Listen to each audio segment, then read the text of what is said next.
अहिंसा परमो धर्म है। भगवान बुद्ध ने बताया कि सही मार्ग न तो भोग का है न कठिन साधना का है। एक बार गौतम बुद्ध ने देखा कि सामने से भेड़ बकरियों का एक झुंड निकल रहा है। चारवाहा इस झुंड को कठिनता से घेर रहा था। बुद्ध ने कहा, अरे क्या कठिनाई है। चरवाहा ने कहा, भगवान मेरे इस झुंड में एक लंगड़ा मेमना है। वह अन्य पशुओं के साथ कठिनाई से आगे बढ़ रहा है। बुद्ध ने प्रेम पूर्वक पूछा, इस बड़ी दोपहर में इन भेड़ बकरियों को घेर कर तुम ले जा कहाँ रहे हो। चरवाहा ने उत्तर दिया, मुझे राजा की आज्ञा मिली है कि आज सायंकाल राजा यज्ञ करा रहे हैं, उसमें बलि के लिए 100 भेड़ बकरियों की आवश्यकता है, अतः इनको वहां पहुंचाने जा रहा हूँ। बुद्ध ने कहा, चलो मैं भी तुम्हारे साथ चलता हूँ। उन्होंने लंगड़े मेमने को कंधे में पर बिठा लिया और दोनों साथ साथ चल पड़े। जब वे नगर में घुसे तो लोगों ने देखा कि बुद्ध अपने कंधे पर एक मेमने को रखकर चले आ रहे हैं। कुछ लोगों ने जानते थे और कुछ नहीं जानते थे, पर उनके बारे में सुन रखा था। लोग बोले, देखो यह वे तपस्वी जा रहे हैं जो सामने पहाड़ी पर रहते हैं, कैसे शांति के अवतार हैं। वे दोनों यज्ञ स्थल पर पहुंचे। राज सेवकों ने भेड़ बकरियों को गिना, पर जैसे ही वध स्थल पर नियुक्ति पशु की गर्दन को काटने को उद्यत हुआ, बुद्ध ने कहा, राजन, वधकर्ता को खंडन मत चलाने दो, पहले वह मेरी गर्दन पर खड़क चलाए। हे राजन, पशुओं को छोड़ दो। वह राजा भगवान बुद्ध के आगे नतमस्तक हो गया। उसने बलि के लिए मंगवाए सभी पशुओं को छोड़ दिया। इस प्रकार उस राजा के राज्य से हिंसा का हमेशा हमेशा के लिए नामो निशान मिट गया। ऐसे ही वे चचेरे भाई देवदत्त के साथ बगीचे में घूम रहे थे। उन्हें एक हंस उड़ता हुआ दिखा।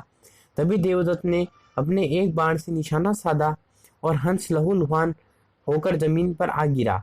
बुद्ध ने दौड़कर हंस को उठा लिया, बाण निकालकर उसकी मरहम पट्टी की। बुद्ध घायल हंस की सेवा कर रहे थे। देवदत्त आया और हंस पर अपना अधिकार जताने लगा। बुद्ध के मना कर देने पर विवाद हुआ। दोनों राजा शुद्धोधन के पास पहुंचे। उन्होंने दोनों की बातें सुनी और निर्णय दिया, प्राण लेने वाले से ज्यादा प्राण बचाने वाला बड़ा होता है, इसलिए हंस पर बुद्ध का ही अधिकार है। मानव समाज को शांति की ओर बढ़ाना पड़ेगा।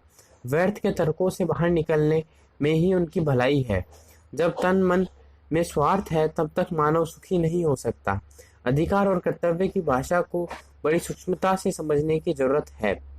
भगवान बुद्ध के उपदेशों का जापानी भाषा में पहले अनुवाद हुआ था। अनुवाद तो हो गया, किंतु वह छपे कैसे? उस समय कोई भी धनी व्यक्ति इस ओर ध्यान नहीं दे रहा था।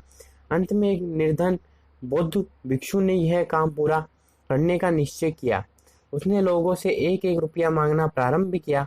इस प्रकार उसके पास 10,000 रुपए हो गए। ग्रंथ छपने के लिए इतना ही धन चाहिए था। अचानक जापान के उस प्रदेश में अकाल पड़ गया। मनुष्य और पशु पक्षी अनाज के लिए व्याकुल होकर भटकने लगे।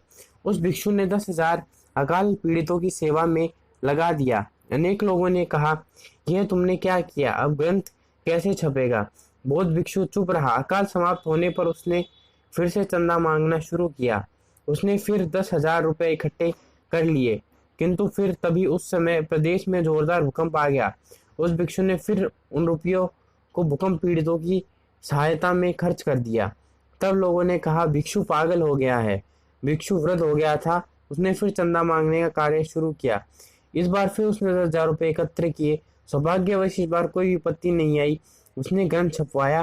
ग्रंथ के मुख्य पृष्ठ पर छपा था तृतीय संस्करण, उसके नीचे छपा था, इस ग्रंथ के पहले संस्करण बहुत अच्छे थे। एक अच्छा साधक ऐसे गुणों से युक्त होता है जो आत्मज्ञान के प्रकाशन और दूसरों को आलोकित करता है। एक बार महात्मा बुद्ध से उनके एक शिष्य ने प्रश्न किया, महात्मा, श्रेष्ठ साधक के क्या लक्षण होते हैं? तथागत ने प्रश्न का इस प्रकार उत्तर दिया, चूहे 4 प्रकार के होते हैं। एक वो जो स्वयं खोदकर बिल बनाते हैं लेकिन उसमें रहते नहीं। दूसरे वो जो बिल में रहते हैं पर स्वयं नहीं खोदते। तीसरे वे जो बिल बनाते भी हैं और उसमें रहते भी हैं। चौथे वे जो न तो बिल बनाते हैं और न ही बिल में रहते हैं। इसी प्रकार साधक भी 4 भागों में बांटे जा सकते हैं। एक वे जो शास्त्र पढ़ते हैं पर जो शास्त्र ज्ञान भी प्राप्त करते हैं और सत्य का अनुभव भी। चौथे वे जो न तो शास्त्र का अभ्यास करते हैं और न सत्य का आचरण ही। अब तुम ही निर्णय करो कौन श्रेष्ठ साधक है।